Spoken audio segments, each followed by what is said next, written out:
I'll try another voiceover drone video today. It's still a bit noisy because the drone is pretty close. So what you're seeing here is pretty much the shed with the solar panels on there. So I'm actually, as of last week, on off-grid solar. And that also means that I can run my pump from the bore on solar power. And now I'm gonna just do a little flyover, not much, just to give you a bit of an idea what's been happening in recent weeks. It's been pretty turbulent.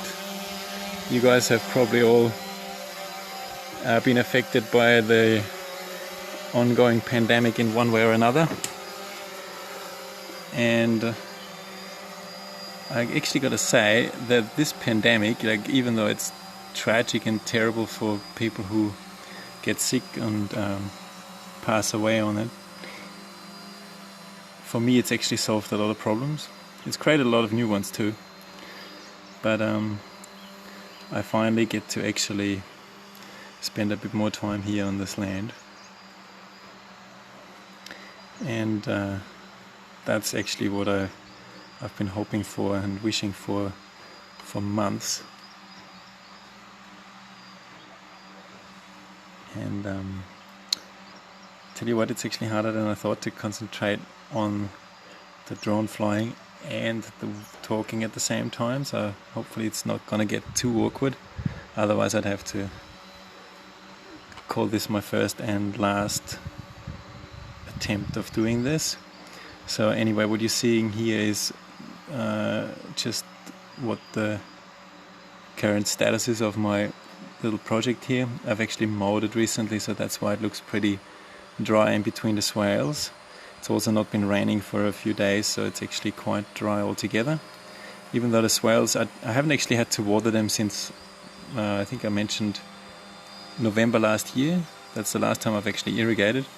So they've actually been just sufficient with the water that was stored in the berm, like as it was kept wet through those swales for quite a lot. So there's quite a lot of water stored in those mounds.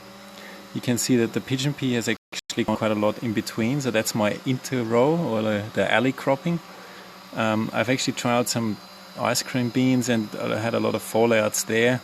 It's mainly because the soil is quite acidic and it takes a long time to ameliorate that, with numerous applications of lime, so I'm still not quite there, but the pigeon pea seems to be quite happy with that.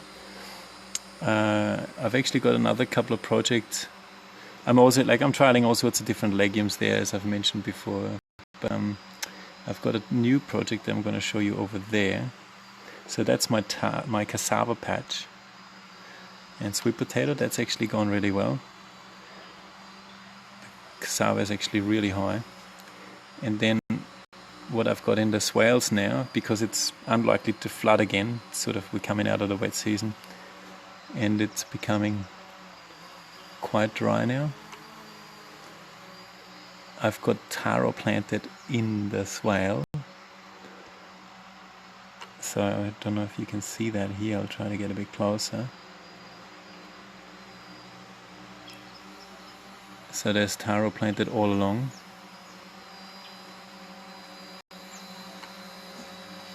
And I'm also going to put a veggie garden up here.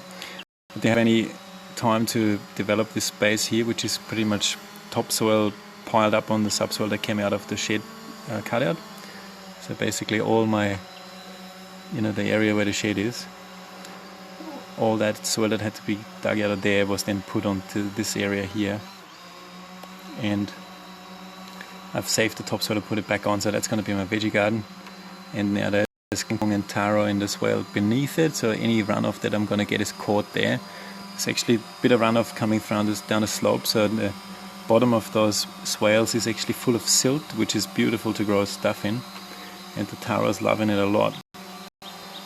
And then I've also cleared a bit more area over there, so I'm getting ready for this year's dry season to develop this whole project a bit further.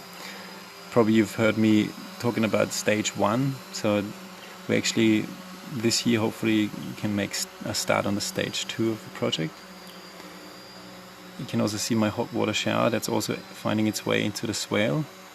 So it's pretty much water from a water tank on a hill coming down, and it gets heated up in a copper coil inside a washing machine drum, and then the other side is open, so there's no pressure build up, so it just comes out of the shower.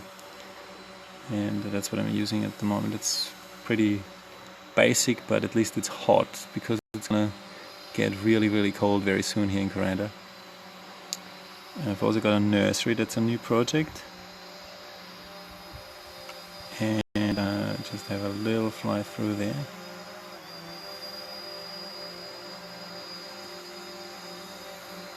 Yeah, so that's pretty much what's been happening so far. We'll just do a little last fly over this way. Everything has grown a lot, I've got to say. Especially the top swale is harvesting most of the... Oops, I almost hit that one. The top swale is the best because it gets most of the water. So probably that swale that I'm flying over at the moment, I think I could have saved myself. It probably wasn't necessary, because the catchment is really not enough. So the swale down here, I'll just do a little ascent as well. Yeah, the last swale and the first one would have probably been enough. So just so that they see water on the bottom. And I'll leave you with this little ascent here, so you can see the whole project as it has grown.